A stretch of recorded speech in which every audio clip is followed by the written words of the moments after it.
Things get trippy when a character named Constance, posing as Big Sis Dahlia, starts gaslighting the Trailblazer about their memories. It is giving major psychological thriller energy. The crew is acting sus, repeating phrases about forgetting things, which makes it clear that reality is glitching out.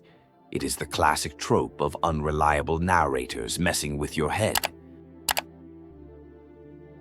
Black Swan steps in with some cryptic tarot card energy, talking about betrayal and the cosmos. She is trying to fix the Trailblazer's twisted memories, but it is a struggle. The dialogue feels like a late-night deep dive into lore theories, where nothing makes sense but everything feels important. The atmosphere is tense, like waiting for a jump scare. Constance reveals she pulled the Trailblazer into her own heart to share secrets safely, which is honestly a power move. She drops the facade, admitting she is a memo keeper, but also hinting at darker affiliations.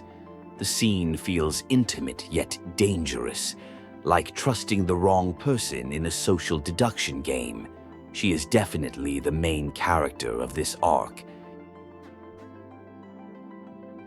The plot thickens as Constance admits she is basically a Stellaron hunter in disguise. She claims the Trailblazer's memory of Penacony is incomplete and stolen, which is a massive red flag. It is giving major identity crisis vibes. She promises to help recover the truth about the Finality, setting up a chaotic journey through the past.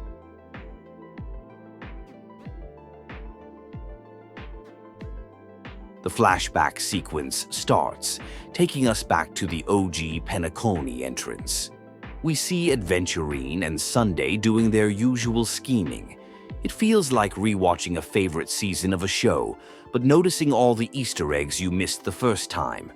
The narrative frames this as a corrupted file that needs debugging, adding a meta layer to the storytelling. We get a heartbreaking POV from Firefly in the real world, stuck in her life support pod. She talks about entering the dream as a chance to actually live, which hits different. It is pure angst, highlighting her desperation to experience life, even if it is just a simulation. Her determination to start with a smile is honestly inspiring. Firefly and Silverwolf are plotting to infiltrate the dream, but security is tight.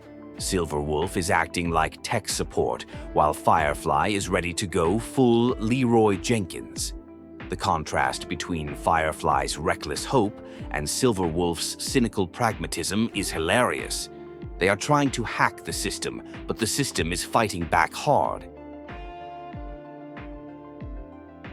Firefly proposes a chaotic plan to use her SAM armor to cause a distraction. It is the definition of doing too much, but you have to respect the hustle. Silverwolf is stressing out because the plan is risky, but Firefly is just trying to speed run the mission. The dynamic is pure chaotic good energy versus lawful neutral tech support. They realize they are in a buffer zone, not the real dream yet. The environment is glitchy, and the visuals described sound like a corrupted save file.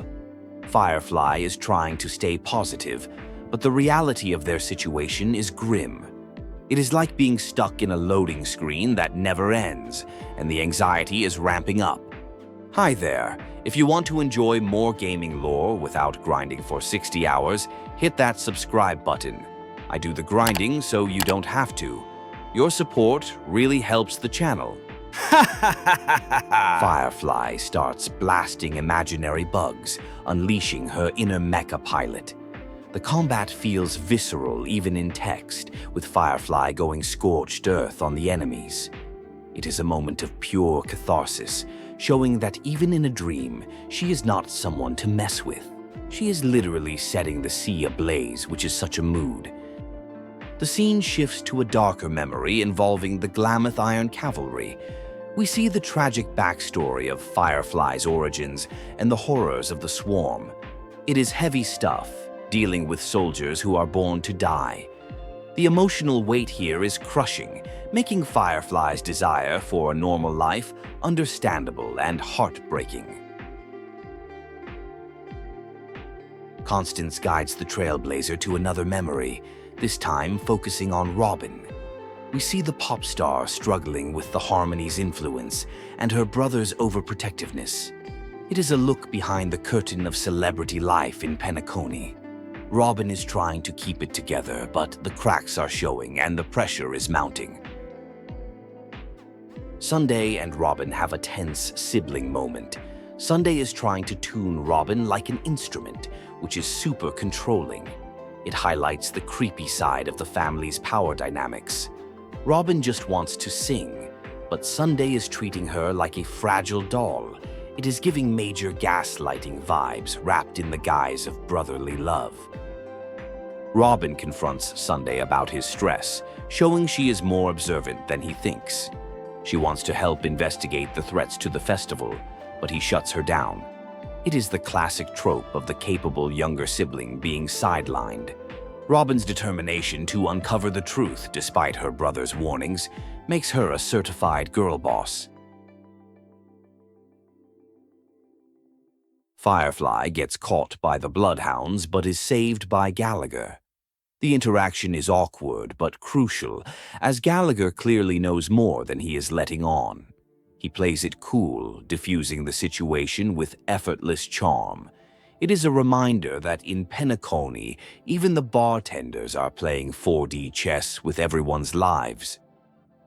Firefly and the Trailblazer go on a cute date, playing games and touring the dreamscape.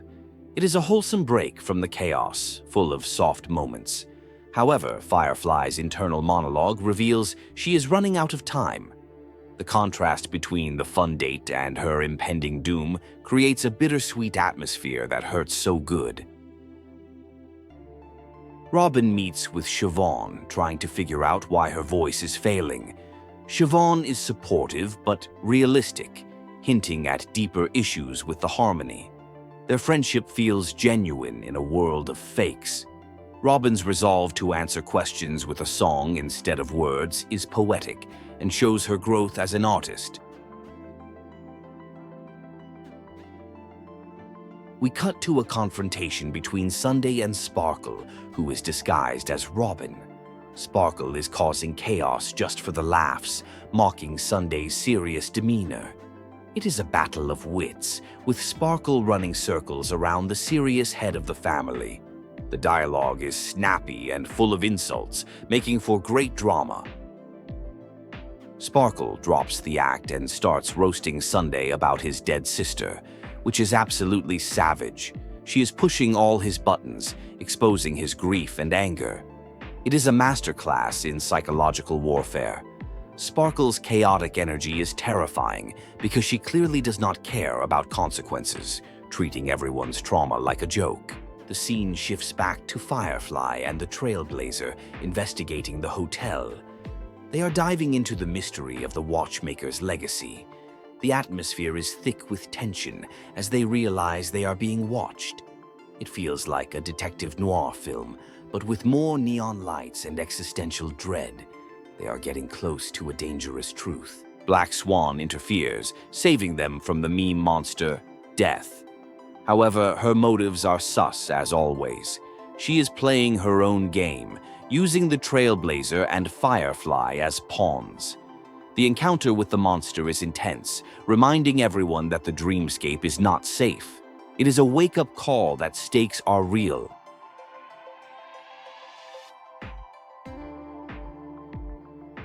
Firefly and the Trailblazer encounter the true form of the Dream Master's surveillance. It is creepy, with ravens watching their every move. Firefly reveals she knows more about the family's secrets than she let on. The dynamic shifts as Firefly takes charge, showing her competence. They are walking into the lion's den and they know it. Firefly decides to go all out, activating her SAM armor again to fight through the memory zone. She is done hiding and is ready to burn everything to find the truth. The action ramps up with Firefly tearing through obstacles. It is a moment of pure adrenaline, showing that she is a warrior first and a tourist second. They find a hidden memory locked behind a barrier, requiring a specific emotional trigger to open. It is a puzzle that reveals the Dream Master's vulnerability. The team realizes that even the omnipotent villain has weaknesses rooted in the past. It turns the heist into a psychological deep dive, proving that memories are the ultimate weapon. Firefly opens up about her past with the Glamoth Knights and her condition. It is a vulnerable moment where she admits she is fighting a losing battle against entropy. The tragedy of her existence is laid bare, making her desire to live normally even more poignant. It is a tearjerker scene that solidifies her emotional connection to the Trailblazer. They discuss the nature of destiny and how impossible it is to escape. Firefly's friend tried to run but died anyway, which is a grim reminder of their reality. The conversation is philosophical and dark, questioning free will.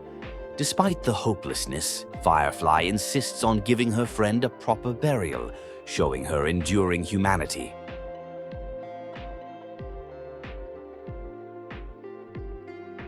Acheron arrives on the scene, and the tension skyrockets. Constance and Black Swan are wary of the Annihilation emanator. Acheron's presence changes the game, as she is a wild card with immense power. The political maneuvering between the factions is intense, with everyone trying to use Acheron to their advantage while avoiding getting nuked. Firefly faces death alone to protect the others, a sacrificial play that hits hard. She chooses how she goes out, reclaiming agency in her final moments. It is a heroic and tragic scene as she gets stabbed by the meme monster. This death is the catalyst for the next phase of the plan, but it still hurts to watch. Constance reveals that Firefly's death allowed her to reach Dreamflux Reef, the true Penacony. It was a 200 IQ play to bypass the family's surveillance. We learn that Firefly has been working from the shadows since then. It recontextualizes everything, showing that Firefly was playing the long game all along. We get a glimpse into the Everflame mansion and the Annihilation gang. Constance drops the bombshell that she is actually the daughter of Duke Inferno, or at least role-playing it. The betrayal and double-crossing within the villain factions are juicy. It is like watching a spin-off show about the bad guys imploding from the inside. A flashback shows the Annihilation gang getting wiped out by Acheron off-screen. It is hilarious and anticlimactic in the best way. Constance manipulated the memories to hide this defeat. It shows how pathetic the gang actually was compared to the real powerhouses. The storytelling here is sharp, mocking the wannabe villains.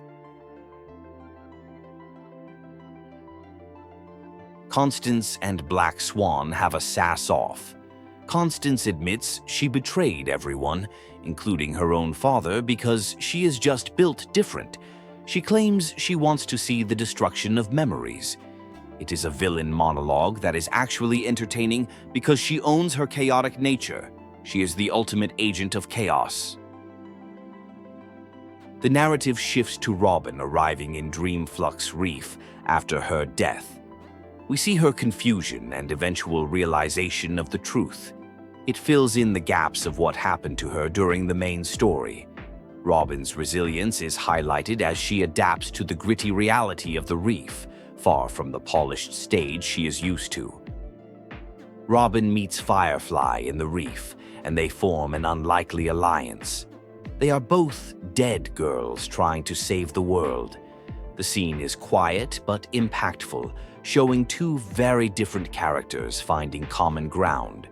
They decide to investigate the Dream Master together, combining their unique strengths. They uncover the Dream Master's secret past and his connection to the Swarm. It turns out he is trying to recreate the Swarm disaster to consolidate power. This revelation raises the stakes to a cosmic level. It is not just about a hotel anymore. It is about preventing a galactic apocalypse. The scale of the threat just exploded. Constance shows them a memory of the Dream Master killing a Glamoth Knight. It confirms his betrayal of the Harmony and his descent into madness.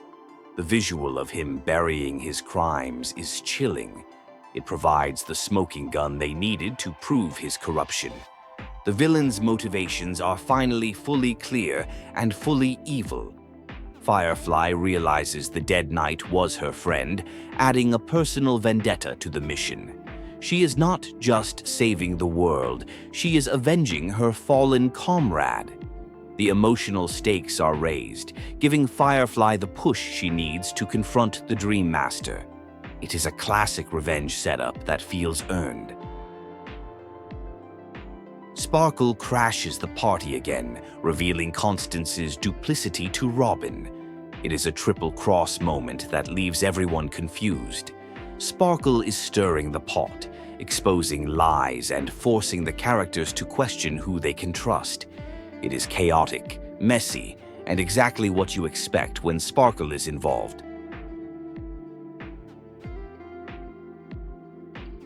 Constance and Sparkle have a confrontation, with Constance revealing she planted false memories in Robin. It is a mind-bending twist that makes us question what is real. Constance is playing 5D chess, manipulating everyone's perception. The level of gaslighting here is astronomical, making Constance a terrifyingly effective antagonist. Constance explains her philosophy of betrayal, claiming she genuinely joins every faction before betraying them. It is a twisted logic that somehow makes sense to her. She is a character who lives for the moment, burning bridges just to see the fire. It is a fascinating look into the mind of a sociopath who treats loyalty as a temporary state. We learn that the Everflame mansion was destroyed not just by Acheron, but because Constance erased their existence from memory. She is effectively the true destroyer. It is a brutal reveal that shows she is more dangerous than anyone realized. She erased her own family from history, which is cold-blooded on another level.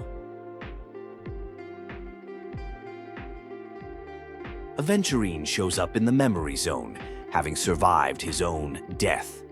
He is as cocky as ever, treating the afterlife like a VIP lounge. He reveals he found a secret path created by a former Nameless. It is a great comeback for the gambler, showing that he always has an ace up his sleeve. Aventurine explains the mechanics of the memory zone and how the Nameless paved the way for dreamers. It connects the current story to the lore of the Astral Express. It feels like a history lesson that actually matters. The revelation that the entire dreamscape system is built on a Nameless's sacrifice adds depth to the setting.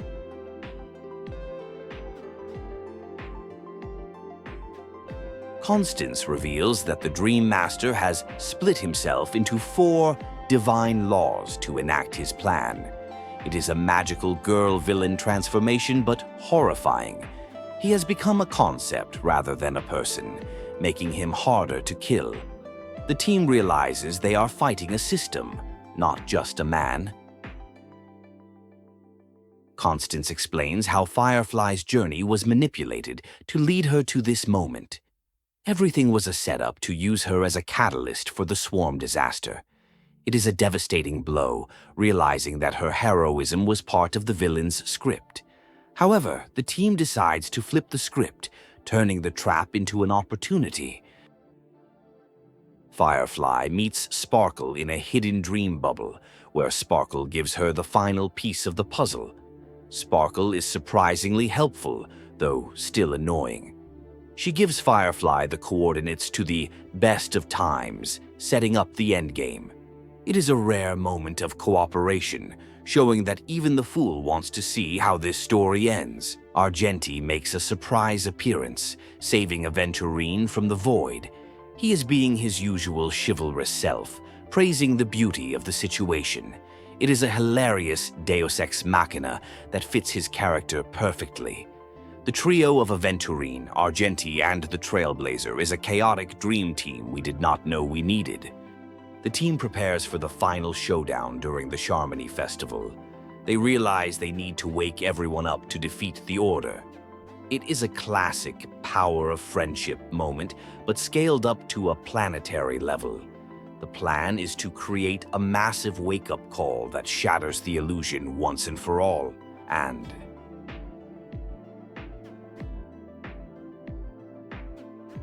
Firefly confronts the manifestation of the Dream Master in the Oak Manor. It is a tense standoff between her desire for life and his nihilistic plan. She refuses to accept his twisted justice. The dialogue is heavy with themes of destiny and choice. Firefly stands her ground, proving she is the master of her own fate. The Dream Master tries to guilt-trip Firefly using her dead friend's memory. It is a low blow, but Firefly is not having it. She sees through his manipulation and calls him out on his hypocrisy. It is a powerful moment of character growth, showing she has moved past her trauma and is ready to fight for the future.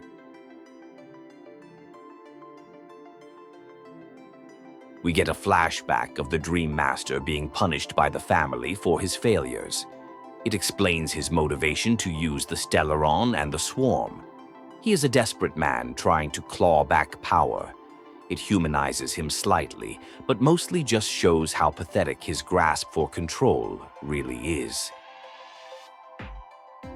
The Dream Master confesses to his old friend Mikhail, the Watchmaker, in a memory. He admits he strayed from the path to save the dream, but ultimately corrupted it. It is a tragic realization that his good intentions paved the road to hell. The scene adds layers to the villain, making him a fallen visionary rather than just a monster. Firefly and the Dream Master have their final ideological clash. He believes humanity needs to be controlled by fear and order. She believes in the chaos of free will. It is the central conflict of the entire arc distilled into one conversation. Firefly rejects his paradise, choosing the painful reality of freedom. Firefly prepares to face the recreated swarm disaster alone. She activates her ultimate form, burning her own life force to fight. It is a visual spectacle, with green flames lighting up the darkness. She is literally burning bright to fade out, embodying the philosophy of the Firefly. It is the climax of her character arc. The Dream Master reveals that Firefly's resistance is exactly what powers the Stellaron's explosion. It is a checkmate moment where resistance seems futile. However, Firefly refuses to give up, betting on the unpredictable nature of human will. She turns the table by overloading the system with her sheer determination. Firefly unleashes her full power, incinerating the swarm and cracking the dreamscape. It is an epic display of destruction for a good cause. She burns away the nightmare, proving that her light is stronger than the darkness. It is a triumphant, tear-jerking moment that cements her as a legendary hero. Black Swan explains that they are trapped in a multi-layered dream. They have woken up from one layer but are still stuck in another. It is an Inception-style twist that complicates things. The team realizes the fight isn't over. They just move to a harder level. The exhaustion is palpable, but they keep pushing. Acheron hands over a Galaxy Ranger relic to summon reinforcements. It is the ultimate call to arms. She explains that Galaxy Rangers are basically space vigilantes who live for this stuff. The idea of summoning a fleet of chaotic good heroes to crash the party is hype. It is the cavalry arriving at the darkest hour. Aventurine reveals his plan to use the IPC fleet to nuke the dreamscape with the power of preservation. It is a corporate takeover disguised as a rescue mission. He admits it is ruthless but effective. It highlights the IPC's gray morality. They will save you, but they will own you afterward. It is a necessary evil. The plan is set. Wake up the Dreamers, summon the Galaxy Rangers, and drop the IPC hammer. It is a three-pronged attack to shatter the Order's control. The coordination required is immense, but everyone plays their part. It feels like the finale of a heist movie where all the pieces finally click into place. Black Swan warns that Firefly will have to die again to break the second layer. It is a tragic necessity. Firefly accepts her role, showing her selflessness. The team is heartbroken but knows there is no other way. It is a solemn moment of acceptance before the final push. Aventurine drops a bomb. The cornerstone he used wasn't his, but a trap. He outplayed Sunday from the very beginning. It is the ultimate gambler's reveal. He bluffed an Eon-level threat and won. His smugness is off the charts, but he has earned it. He played the long game and cashed out big time. Sparkle confronts Sunday, now Ina the Order, and threatens to blow up Penacony with literal bombs. She presents a trolley problem. Blow up the hotel to wake everyone up, or let everyone sleep forever. It is pure chaos theory in action. She forces the God of Order to deal with absolute unpredictability. Robin starts singing, her voice piercing through the chaos. She answers the question, why do birds fly, with her song? It is a moment of pure emotional resonance that cuts through the noise. Her song acts as the beacon that guides the lost souls back to reality. It is the bard using her ultimate ability to buff the whole raid.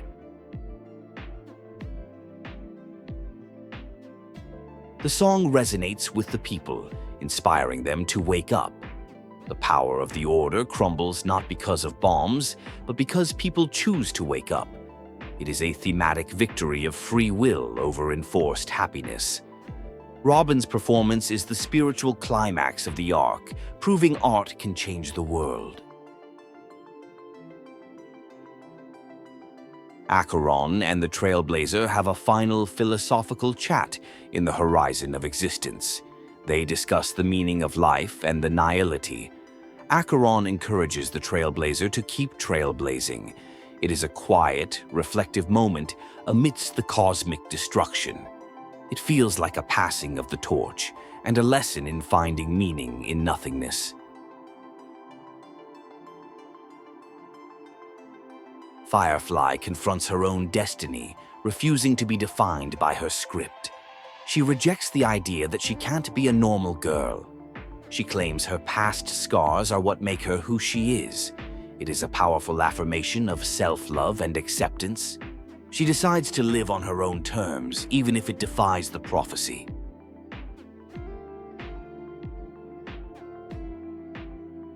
Firefly embraces her identity as both a weapon and a girl. She decides to burn bright, not to destroy, but to illuminate.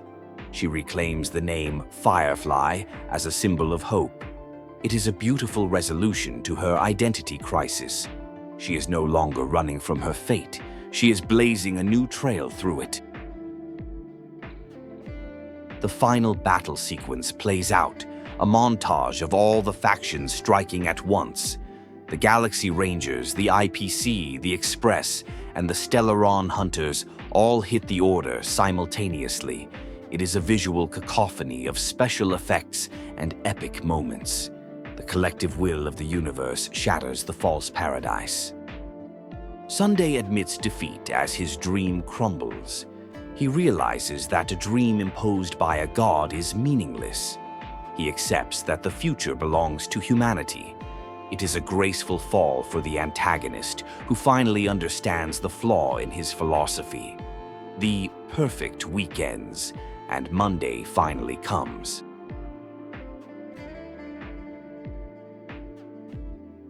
The dream ends, and reality is restored. The crew wakes up, exhausted but victorious.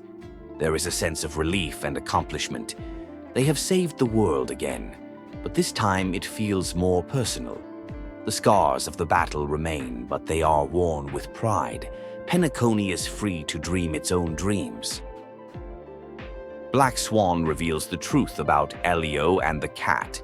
It turns out Elio is basically a cosmic scriptwriter trying to save the universe from the Finality.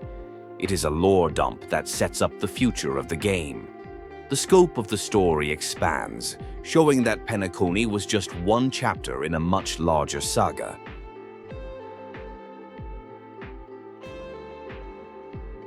Robin visits Sunday in prison, offering him a chance at redemption. She wants him to find his own path, not one dictated by order. It is a touching sibling moment that offers closure. Even though he lost, he is not abandoned. It reinforces the theme that everyone deserves a second chance to wake up. Constance and Black Swan have a final debrief. Constance agrees to burn Firefly's tragic memories as payment, sparing her the pain. It is a rare act of mercy from the villain. It shows that even in a world of manipulation, there is room for kindness. Firefly gets to keep her happy memories, untainted by the horror. The Trailblazer and Firefly finally have their moment watching the fireworks. It is the scene they promised each other. It is bittersweet knowing they have to part ways, but they cherish the now. It is the perfect romantic payoff. They share a quiet, intimate moment amidst the celebration, proving that some dreams do come true. Firefly asks to imagine a future where they are just normal students meeting by chance. It is a heartbreakingly mundane wish. They roleplay a normal life, finding joy in the simplicity. It is a reminder of what they are fighting for, not grand destinies, but the freedom to be ordinary. It is the emotional peak of the finale. Firefly departs, leaving behind a bouquet of flowers. The Trailblazer is left alone but hopeful. The script implies that destiny can be changed if you want it bad enough. It ends on a note of open-ended possibility. The story of Penacony closes, but the journey of the Trailblaze continues, fueled by the memories of a Firefly. The final monologue reflects on why life slumbers. The answer is that we sleep so we can wake up and face tomorrow. It is a philosophical wrap-up that ties all the themes together. The screen fades to black with a message of hope. The nightmare is over and the future is waiting to be written. Gaming lore is long and confusing, but I break it down every week. Subscribe so you never miss a plot twist or hidden detail. Thanks for watching.